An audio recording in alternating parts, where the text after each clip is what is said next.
देखो सीन ऐसा है कि कुछ समय पहले लाइक 3-4 महीने पहले, ठीक है, मैं हर दिन 3 वीडियोस डालता था। मैं रनिंग शुरू कर दी थी, मैंने जिम जाना शुरू कर दिया था, मैंने सारी चीज़ें शुरू कर दी थी यार। मेरे इंप्रूवमेंट आने लगा था, सारे चेंजेस आने लगे। तुम जाके देखो, नवंबर मंथ मेरा पूरा पैक लिखेगा तुम्हें 1 महीने के अंदर 85 to 88 वीडियोस, सीरियसली। एंड आज तक मेरा चैनल उतना बूम कभी नहीं हुआ, आज तक मेरी हेल्थ कभी उतनी अच्छी नहीं हुई। सो मैं वापस इधर कैसे आ गया, मैं आज उस बारे में बात करने वाला हूँ कि क्यों तुम कोई भी चीज़ शुरू करते हो, तुम अच्छे से करने लगते हो, तुम्हारे पास रिजल्ट आने लगते हैं, फिर तुम क्विट कर देते हो। आज हम लोग उस बारे में बात करने वाले हैं। देखो सीन ऐसा है कि है ना, हमें हमें लगता है कि हमारी जो बॉडी है, ठीक है, हमें सिर्फ वही जेनेटिकली बनी है, वही गॉड गिफ्टेड है। एंड बाकी सारी चीज़ें हमारे कंट्रोल में होती हैं, जैसे कि हमारी पर्सनैलिटी। बट सीन ऐसा है कि हमारी पर्सनैलिटी भी मेजॉरिटी केसेस में, मैक्सिमम रूप में हमें सोसाइटी, समाज, हमारे पेरेंट्स, इन सारे लोगों के द्वारा दी जाती है। हमारे पास होती नहीं कोई पर्सनालिटी, हमको दी जाती इन लोगों के द्वारा, ठीक है। एंड जब ये लोग हमको देते हैं, समाज तुम्हारे कंट्रोल में नहीं वो सारी चीज़ें, ठीक है। तुम वो चीज़ को कंट्रोल नहीं कर सकते कि तुम अपनी पर्सनालिटी कैसी पाओगे, तुम्हारी पर्सनालिटी कैसी होगी, वो तुम कंट्रोल नहीं कर सकते। बट तुम्हें एक बार पर्सनालिटी मिल जाती है, अब उसको कैरी करना, उसको चेंज करना, उसको मॉडिफाई करना, ये सारी चीज़ें तुम्हारे हाथ में होती हैं। अब सीन ऐसा होता है कि हम मोस्ट ऑफ द पीपल उस चीज़ को एक्सेप्ट कर लेते हैं, ठीक है, कि हाँ ठीक है मैं ऐसा ही हूँ, एंड चेंज होने की ट्राई नहीं करते। इसको कहते हैं फिक्स्ड माइंडसेट पीपल। फिर आते हैं सेकंड चीज़ की, मैं तो सब कुछ कर सकता हूँ, आसान है, ठीक है, एंड वो स्टार्ट करते हैं, वो मेहनत करते हैं, वो एकदम ट्रेनिंग मोन्टाज में जाते हैं, एकदम वो पुरानी मूवीज़ में नहीं होता था ट्रेनिंग, एकदम ऐसा हीरो एकदम ट्रेनिंग बैटल में चला गया है, अभी मस्त पंच करके आएगा, बैक 6 महीने में कम बैक, ठीक है। एंड तुम चले जाते हो, फिर तुम 1 हफ्ता मेहनत करते हो, 2 हफ्ता मेहनत करते हो, 3 हफ्ता मेहनत करते हो, और फिर अरे यार भाई उसी उसी सेम प्लेस पे वापस आ जाते हो। तुम 2 दिन, 3 दिन, 4 दिन मुठ नहीं मारते हो, फिर 1 हफ्ता तुम अरे यार फिर मार ली, अगला हफ्ता मेरा होगा, फिर अगला हफ्ता आता है, फिर तुम फेल हो जाते हो, फिर अगला हफ्ता आता है, फिर तुम फेल हो जाते हो। क्यों ऐसा हो रहा है? क्यों? क्योंकि तुम्हारे अंदर है सेल्फ इमेज इश्यूज़, जो समाज के द्वारा, जो पेरेंट्स के द्वारा आजकल के बच्चों को जो दी जाती है, ठीक है, सेल्फ इमेज, वो बहुत ही प्रॉब्लमेटिक है। क्यों, मैं तुम बताता हूँ। सीन ऐसा है कि है ना, हमारे उसके हिसाब से अगर आप जीते हो तो आपको बड़े होकर, या फिर जब मेरी एज पे आकर आपको बहुत सारे सेल्फ डाउट होते हैं, आपको बहुत सारी लिमिटेशंस फील होती हैं, आप बहुत सारी चीज़ें अचीव करने से खुद ही को रोक लेते हो, लोअर सेल्फ इस्टीम हो जाती है आपकी। क्यों? छोटी छोटी चीज़ें, बहुत ही छोटी छोटी चीज़ें, ठीक है, आपका स्कूल, आपका ये जो पेरेंट्स हैं, आपके जो टीचर्स हैं, ये जो छोटी छोटी चीज़ें आपके साथ करते हैं, ठीक है, वो अपना ईगो जो प्रूव करने के लिए, आपको नीचा दिखाने के लिए, या फिर आपको पनिश करने, उनको लगता है कि आपको मोटिवेट कर रहे हैं दूसरे से कंपेयर करके, या फिर आपके अंदर वो जो बीज बोते हैं, you are not good enough, उनको लगता है कि इससे मेरा बच्चा मेहनत करेगा, मेरा नाम ऊपर जाएगा। पर उस बच्चे के लॉन्ग टर्म में क्या डिसएडवांटेजेस हैं वो उनके दिमाग में आता नहीं है। उनको हमेशा लगता है कि मैं अपने बेटे को बेस्ट बनाऊँ, पर वो कैसे बनेगा अगर तुम हमेशा उसके दिमाग में ये थॉट डाल रहे हो कि you are not good enough. अगर वो बेस्ट होगा भी तब भी वो फील नहीं कर पाएगा that he is the best. तो ऐसे में क्या कर सकते हैं? ऐसे में आपको निकलना पड़ेगा अपने सेल्फ डिस्ट्रक्शन के मार्ग पर। आपको निकलना पड़ेगा कि आप इमेजिन करो, ठीक है, मान लो मैं एक ऐसा बंदा हूँ जो बहुत ही पतला है, ठीक है, मोटी एकदम, या फिर बहुत ही मोटा है, भद्दा दिखता है। अब मैं हमेशा ये कहूँ कि मैं महंगे कपड़े लूँगा, ठीक है, मैं बहुत ही महंगे कपड़े लूँगा, एंड जिसको पहनकर मैं बहुत अच्छा लगने लगूँगा। क्या ये पॉसिबल है? हाँ, ये पॉसिबल है, पर कब तक? जब तक मैंने उन कपड़ों को पहन रखा है, राइट। सेम हमारी बाकी सारी चीज़ों में भी होता है। हम तब तक वो सारी चीज़ें कर पाते हैं जब तक हम विलिंग, लाइक पूरी विल पावर का यूज़ करके उस चीज़ को करते हैं। जिस टाइम पर हमारा विल पावर ख़त्म होगा, जिस टाइम पर हमारा मोटिवेशन उस चीज़ को करने का ख़त्म होगा, जिस टाइम पर कोई चैलेंज आएगा, एग्जैक्टली लाइफ तुम पर मुंह पर पंच मारेगी, एंड तुमको याद आएगा that you are not good enough, तुम वापस से उसी चीज़ में आ जाओगे। तुमने वापस अपने जैसे कपड़े उतारे, तुम्हें हकीकत दिख जाएगी, हाँ अभी तुम मोटे, भद्दे, काले, बदसूरत हो, and which is completely your fault, क्योंकि कोई भी नहीं आने वाला चेंज करने के लिए तुम्हें, ठीक है। कोई भी समाज, कोई भी भगवान, कोई भी तुम्हारा बाप, तुम्हारी माँ, तुम्हारा भाई, तुम्हारा बहन, तुम्हारा पत्नी, तुम गर्लफ्रेंड, लड़की, कोई नहीं आने वाला। जितनी चाहे मन्नतें मांग लो, जितने चाहे लोगों को बुला लो, कोई भी कंटेंट क्रिएटर आ जाए, कोई भी उतर आए, तुम्हारे पूर्वज भी अगर उतर आएंगे ना धरती पर, तब भी तुम्हारी मदद नहीं कर सकते। क्यों? क्योंकि तुम्हारी मदद सिर्फ एक ही इंसान कर सकता है इस पूरी दुनिया में, पूरी कायनात में, और वो है तुम।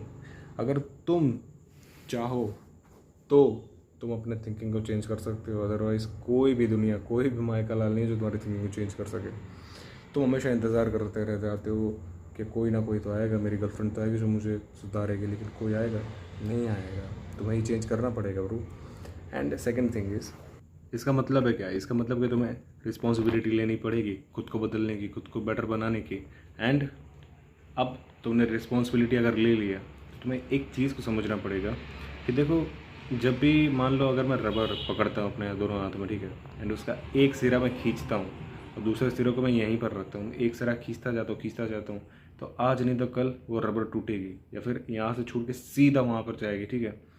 अभी क्या होता है कि सेम हमारी पर्सनालिटी के साथ भी होता है। जब हम 30 दिन, 40 दिन, 50 दिन विल पावर का फुल एग्जॉस्ट करके, पूरी अपनी दिमाग की माँ बहन एक करके जब वो सारी चीज़ें करते हैं, उससे क्या होता है? उससे रिज़ल्ट आने लगता है, नो डाउट रिज़ल्ट आने लगता है। लेकिन फिर क्या होता है? हमारी जो ओरिजिनल पर्सनालिटी थी वापस आ जाती है। तो आपको क्या करना है कि आपको इम्प्रूव तो करना ही है, आपको विल पावर का यूज़ तो, यूटिलाइजेशन तो करना ही है, एकदम फुल फोर्स के साथ यूटिलाइजेशन करना है। लेकिन साथ में आपको अपने पुराने सेल्फ को मार डालना है, ऐसा गला घोट के मार डालना है लिटरली। मैं तुम्हें बताता हूँ कैसे। समझो समझो, मान लो मैं हूँ, ठीक है, मैं अभी यूट्यूब चैनल शुरू किया, 1 साल होने वाला है। तो तुम्हें क्या लगता है 1 साल पहले जो बंदा था, 1 साल पहले जो क्रिश है, या फिर अगर मुझे अभी मुझे इस कंटेंट क्रिएशन के फील्ड में आगे जाना है, टॉप पर जाना है, मुझे मेरा मन है, मान लो लेट सपोज चैट टक को पीछे करना है, ठीक है, तो क्या मेरा ये वाला वर्जन कर पाएगा? अगर मैं ये सारे कपड़े उतार दूँ सर, ठीक है, तो मेरा जो अंदर का रूप है, क्या उसके रूप को हरा पाएगा? नहीं हरा पाएगा, कभी नहीं हरा सकता। अगर हरा सकता होता तो हरा चुका होता। ये चीज़ तुम्हें समझनी पड़ेगी। अगर तुम्हारा ये वाला वर्जन, तुम्हारा जो डिसिप्लिन्ड वाला वर्जन है वो ही होता, सेम वर्जन होता, तो अभी वो डिसिप्लिन्ड होता, राइट? पर नहीं है। इसका मतलब वो ये वाला वर्जन वो वाला वर्जन नहीं है। तो तुम्हें क्या करना है कि तुम्हें सोचना है कि अच्छा ठीक है, मुझे ये चीज़ अचीव करनी है। मान लो मुझे एक लड़की पटानी है, ठीक है, ये वाली लड़की मुझे पटानी है स्पेसिफिक, ठीक है, तो ये जिस लड़के के साथ रहेगी, इसका जो बंदा होगा वो कैसा होगा? क्या वो मेरे जैसा होगा? क्या वो मेरे जैसा थरकी होगा? या क्या वो मेरी तरह पॉर्न देखता होगा? क्या मेरी तरह वो लो कॉन्फिडेंट होगा, लो सेल्फ एस्टीम वाला होगा? नहीं, राइट? अगर मुझे चैट को पर्सनल कराना है तो क्या वो मेरी तरह इनकन्सिस्टेंट होगा? क्या वो मेरी तरह भद्दा कंटेंट बनाता होगा? नहीं, राइट? मुझे उस बंदे की तरह फिर सोचना पड़ेगा जो एक्चुअल में उस बंदे को बीट कर रहा है। तो मैं उस बंदे की तरह सोचना होगा जो एक्चुअल में उसका बंदा बनेगा, लड़की का, राइट? जब तुम ये करने लगते हो हर छोटी छोटी डिटेल्स में, तुम क्या खाते हो, क्या वो वाला बंदा भी वही खाता होगा? जंक फूड वो भी खाता होगा क्या? क्या वो बंदा उस जो तुम्हारी क्रश है उससे बात करता है, ठीक है, तो क्या वो जिस एटीट्यूड के साथ तुम बात करते हो, क्या उसका जो बंदा बनेगा फ्यूचर में वो भी उसी तरह बात करेगा? उसी तरह तुम्हारी तरह ही क्या सिम्प बनेगा? क्या वो नहीं बनेगा, राइट? तुम्हें एकदम कोर टू द डिटेल जाना है एंड तुम्हें अपने करंट वर्जन को मिटा देना है, उसकी हत्या कर देनी है, उसकी हर छोटी छोटी हैबिट को तोड़कर ऑब्जर्व करना है कि क्या मैं निकाल सकता हूँ ताकि मैं बेटर बन जाऊँ फ्यूचर में।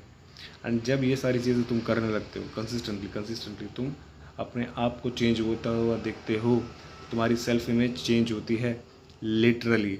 तब जाकर तुम्हें महसूस होता है कि तुम अब बदल रहे हो और तुम फिर पीछे नहीं जाते हो। एंड जब तुम्हारी एक दो, ये चीज़ बहुत मुश्किल है। लोग कहते हैं कि हमारा बदलना आसान, ठीक है, हमारा न्यूरॉन के जो पाथवेज होते हैं वो बदल सकते हैं, लेकिन एक बार सोच कर देखो, हमारा दिमाग मोल्डेबल है, मानता हूँ मैं मोल्डेबल है, लेकिन ये साइंटिफिकली प्रूवन है कि जब आप एक्सट्रीम फोकस में जाते हो ना, तभी आपका दिमाग चेंज होता है। जब आप एक्सट्रीम फोकस में जाते हो किसी भी चीज़ में, कोई भी मेमोरीज हो आपकी, कोई भी मेमोरीज हो, एक बार याद करके देखो, जिस टाइम पे ये मेमोरी आपको याद आएगी ना, उस टाइम पर आप फुल्ली फोकस होगे उस जगह पर, एंड जिसकी वजह से ये आपकी लॉन्ग टर्म मेमोरी में स्टोर हुई है। एंड सिमिलरली आपका लॉन्ग टर्म बिहेवियर पे तभी चेंज आता है जब आप उस मोमेंट पर प्रॉपरली फुल्ली फोकस्ड हो। एंड आपकी अगर कोई भी हैबिट या फिर पर्सनालिटी चेंज तभी आता है जब आप प्रॉपरली विलिंगली उस चीज़ पर फोकस करते हो, ठीक है। एंड जब आप ये करने लगते हो आपके अंदर सेल्फ इमेज के इश्यूज धीमे धीमे ख़त्म होने लगते हैं। एंड एट द एंड ये आपकी रिस्पॉन्सिबिलिटी है, मेरी रिस्पॉन्सिबिलिटी नहीं है, कोई भी क्यों आपकी रिस्पॉन्सिबिलिटी ले, आपकी लाइफ है, राइट। भगवान भी क्यों तुम्हारी रिस्पॉन्सिबिलिटी ले भाई, उन्होंने तुम्हें जीवन दे दिया ना, उन्होंने इतने सारे लोगों के ऑप्शंस थे, ठीक है, स्पर्म्स इतने सारे सेल्स होते हैं, उन्होंने तुम्हें चूज़ किया। अब इससे ज़्यादा तुम्हें और क्या दे वो, तुम्हें माँ बाप ने तुम्हारा जन्म दिया, खाना देते हैं तुम्हारे, और तुम्हें क्या चाहिए। Take your fucking responsibility and be a man and think like it. And जो भी तुम्हें चाहिए एक बार ये सोच कर देखो कि उस चीज़ को पाने के लिए तुम्हें क्या बनना पड़ेगा, और अगर तुम्हारा ये वर्जन है तो तुम इस वर्जन से उस वर्जन में कैसे पहुंच सकते हो। And this is it, this is simply it. Thanks for watching and या मिलते हैं अगली वीडियो में, बाय।